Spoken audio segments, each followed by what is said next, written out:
Kita lanjut bahas Martial Universe episode 8. Peringatan buat sobatku semua, konten ini mengandung full spoiler. Buat yang belum atau mau nonton videonya secara langsung, Bang Sob saranin kalian nonton dulu video aslinya. Jika ada penjelasan yang kurang paham barulah nonton di konten ini. Oke lah, gak usah cacicot banyak bacot, kita langsung masuk aja ke pembahasan. Pada episode sebelumnya, Hwasong menemui ayahnya yang sedang menyempurnakan boneka simbol untuk dijadikan pelindung saat menjelajahi monumen Dahuang. Di sisi lain, Lindong berhasil membuka karpet misterius yang merupakan harta untuk menggabungkan kekuatan mental Yuan. Ketika Lindong sampai di hutan, dia pun dikejar oleh Hwasong dan juga anak buahnya, yang pada akhirnya mereka bertarung dan Hwasong pun terbunuh. Setelah berhasil membunuh Hwasong, Lindong pun kabur. Dia kali ini merasa akan mendapatkan masalah yang lebih besar. Pada saat yang sama, Lindong merasakan sakit di kepalanya karena kekuatan mental milik Hwasong yang dia serap merupakan kekuatan yang sangat jahat. Dan Lindong pun memutuskan untuk mencari tempat yang aman demi menetralkan kekuatan mental milik Hwasong itu. Barulah setelah itu Lindong akan mencari cara untuk menghadapi masalah yang akan datang.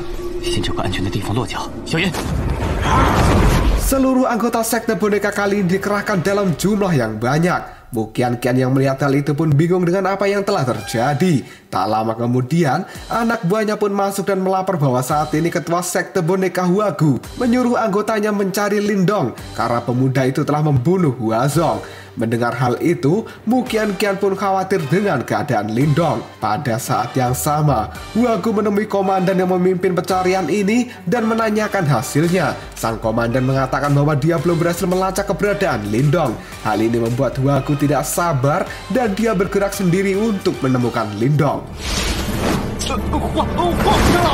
Ternyata saat ini Lindong sedang berada di reruntuhan kota tua. Dia pun sedang menetralkan kekuatan mental jahat milik Hwasong menggunakan simbol leluhur di dahinya. Dan Lindong pun berhasil. Xiaodio kemudian bertanya apa rencana Lindong untuk menghadapi orang-orang dari sekte boneka. Lindong pun menjawabnya bahwa untuk sementara dia akan bersembunyi terlebih dahulu di tempat ini. Dia kemudian mengambil buah 1000 binatang dan akan menyempurnakannya. Karena untuk menghadapi kemarahan sekte boneka, Lindong harus meningkatkan kekuatannya dengan cepat agar dia bisa melindungi diri sendiri. Xiaodio pun mengatakan jika Lindong berhasil menyempurnakannya, maka dia akan naik ke level ranah penciptaan bentuk tingkat lanjut. Selain itu, tubuh guntur perunggunya juga akan jauh lebih kuat. Tapi resikonya juga sangat menakutkan. Lindong pun mengatakan bahwa Xiaodio tidak perlu khawatir soal hal itu, karena dia bisa menyerap darah keranaga kuno sebelumnya dan bisa menahan rasa sakitnya. Maka efek dari penyerapan buah 1000 binatang ini juga pasti bisa ditahan oleh Lindong. Xiaodio pun menyuruh Lindong untuk berhati-hati, dan Lindong sudah memutuskan untuk menyerapnya saat ini juga. Dia kemudian meminta tolong pada Xiaodio dan juga Xiaoyan untuk berjaga selama dia melakukan penyerapan buah itu.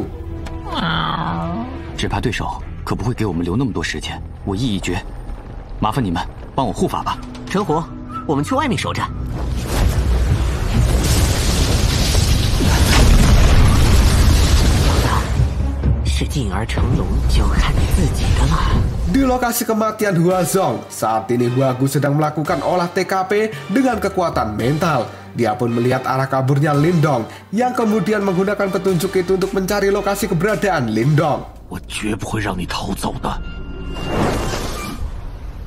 Saat ini Xiaoyan pun panik dengan keadaan Lindong dan dia terus mondar-mandir. Xiaodio kemudian menyuruh Xiaoyan untuk berhenti. Karena Xiaodio sendiri juga khawatir dengan Lindong, tapi dia juga tidak bisa berbuat apapun karena posisi Lindong saat ini memang sedang dalam masalah yang besar dan dia harus meningkatkan kekuatannya dengan cepat demi melindungi diri sendiri. Tiba-tiba saja Xiaodio merasakan aura ranah penciptaan Qi yang datang dengan cepat ke tempat ini. Xiaodio kemudian mengajak Xiaoyan untuk melihat siapa yang datang.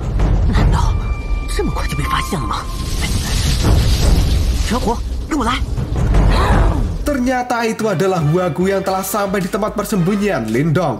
Namun saat ini dia belum tahu jika Lindong bersembunyi di tempat ini. Xiao Dio dan Xiao Yan pun mengintip dan dia tahu bahwa orang itu berasal dari sekte boneka. Xiao Dio kemudian menyuruh Xiao Yan untuk mengalihkan perhatian orang tua itu agar tidak masuk dan menemukan Lindong. Sedangkan Xiao Dio sendiri akan segera menyerangnya dari belakang. Namun serangan Xiao Dio itu berhasil ditangkis dengan mudah. Dan kali ini Xiao Dio mengatakan, jika Pak Tua ingin mencari harta roh di tempat ini, maka ini adalah tempat yang salah dan lebih baik pergi saja dari sini.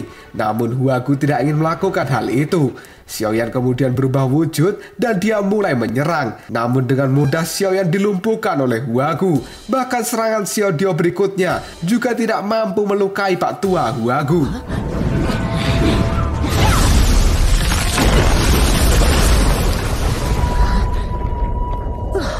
Huagu pun merasa bahwa kekuatan Xiao Dio cukup kuat ketika dia belum kehilangan tubuhnya. Namun saat ini Xiao Dio hanyalah sebuah roh dan hal itu tidak akan cukup untuk melawan Huagu. Xiao Dio dan juga Xiao Yan pun akan bekerja sama. Namun dengan cepat Huagu mengeluarkan senjata roh miliknya. Ketika Xiao Yan maju untuk menyerang, Huagu pun melancarkan serangan dengan tombak itu dan berhasil ditangkis oleh Xiao Dio. Pada saat yang sama, Xiao Dio mengeluarkan cakra miliknya dan masih bisa diatasi oleh Pak Tua Huagu.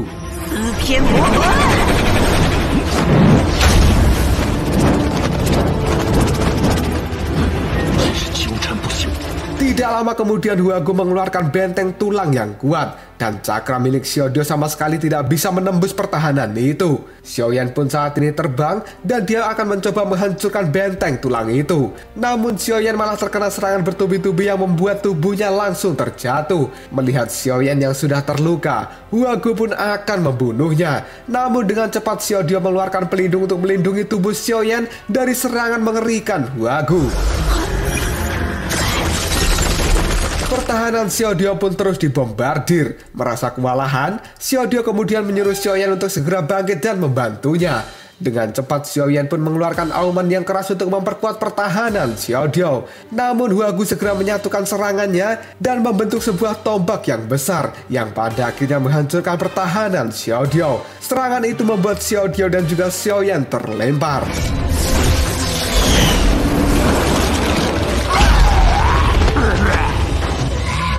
Huagu pun kini tahu bahwa sebenarnya Lindong ada di tempat ini dan sengaja menyuruh mereka berdua untuk berjaga. Meskipun keberadaan Lindong sudah diketahui, Xiao Dio akan tetap berusaha mencegah Huagu masuk dan menemukan Lindong. Pada saat yang sama, sebuah cahaya biru muncul dan menembak ke langit. Hal ini membuat Huagu tahu bahwa itu adalah Lindong yang sedang berkultivasi. Namun kali ini dia akan segera masuk. Dan Xiao Dio berusaha mencegah Huagu yang ternyata kekuatan Xiao Dio kali ini sudah habis total. Saat Xiao Dio akan tertusuk tombak, naga biru pun keluar dari dalam ruangan dan menggagalkan serangan Huagu.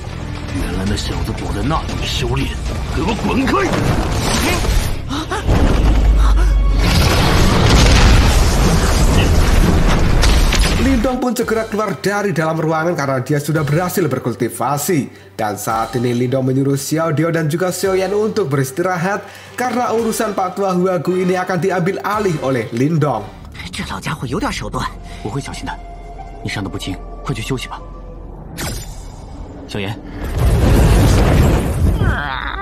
Huagu pun mengungkapkan emosinya bahwa dia datang ke tempat ini adalah untuk balas dendam atas kematian anaknya. Dan Lindong mengatakan bahwa Huazong mati atas keserakahannya sendiri karena akan merebut harta milik orang lain.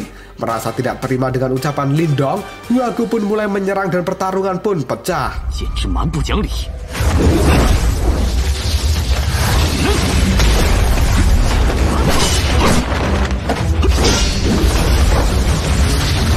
Ketika Lindong ingin menyerang Huagu dari udara, saat itu juga Huagu mengeluarkan tameng yang menahan serangan Lindong. Pak Tua itu pun kemudian membalas yang membuat Lindong tergores di pipinya. Huagu pun lalu mengeluarkan tombak tulang penghancur dan Lindong memakai tombak naga surgawi. Adu senjata itu membuat Lindong tertekan dan terpaksa menggunakan transformasi kera iblis. Lindong pun saat ini langsung terbang untuk menyerang. Huagu pun menahan serangan Lindong dengan tameng tulang surgawi. Tapi serangan Lindong masih mampu menghancurkan tameng itu.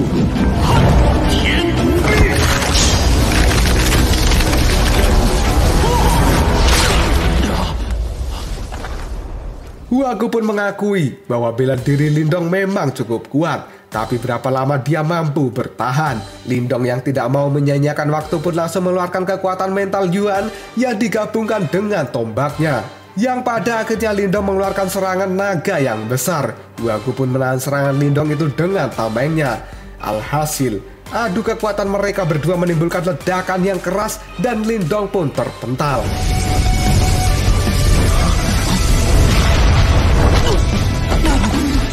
Huagu pun saat ini masih berdiri kokoh dan dia mengatakan bahwa Lindong tidak akan bisa menyaingi dirinya.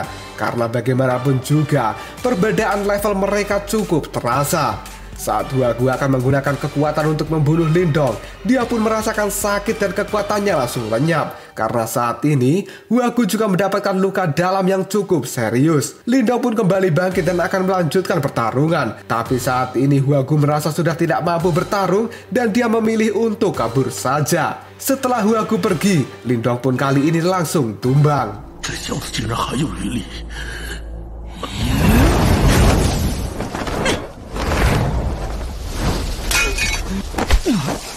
Tidak lama kemudian, Lindong melihat seorang gadis berjalan ke arahnya. Lindong pun menyebut nama King Su dan dia pingsan. Setelah membuka matanya, ternyata saat ini Lindong berada di sebuah kamar yang cukup bagus. Tidak lama kemudian, Mu Qianqian pun datang dan menanyakan keadaan Lindong. Lindong pun menjawabnya bahwa dia sudah agak baikan.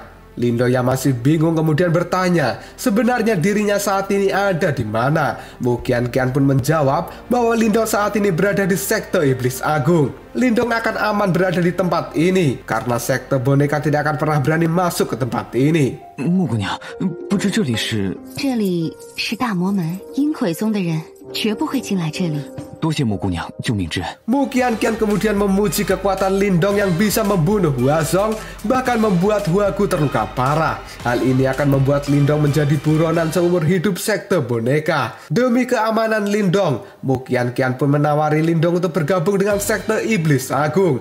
Tapi Lindong menolaknya karena dia memiliki urusan yang harus diselesaikan dan tidak bisa terikat dengan sekte manapun. 林公子杀了华宗，恐怕整个阴魁宗的势力已加入我们大魔门，如何？自然就是我们大魔门的事情。多谢木姑娘的好意，我来大荒郡只是为了磨练自己，并未想过加入任何门派。只是芊芊第一次被男人拒绝。抱歉，木姑娘。 Mu Qianqian lalu mengatakan bahwa dia masih memberikan kesempatan jika Lindong berubah pikiran dan dia bisa bergabung kapanpun dengan sekte ini. Nona Mu lalu bertanya, apa yang akan dilakukan oleh Lindong selanjutnya? Lindong pun menjawabnya bahwa dia akan pergi ke monumen Dahuang.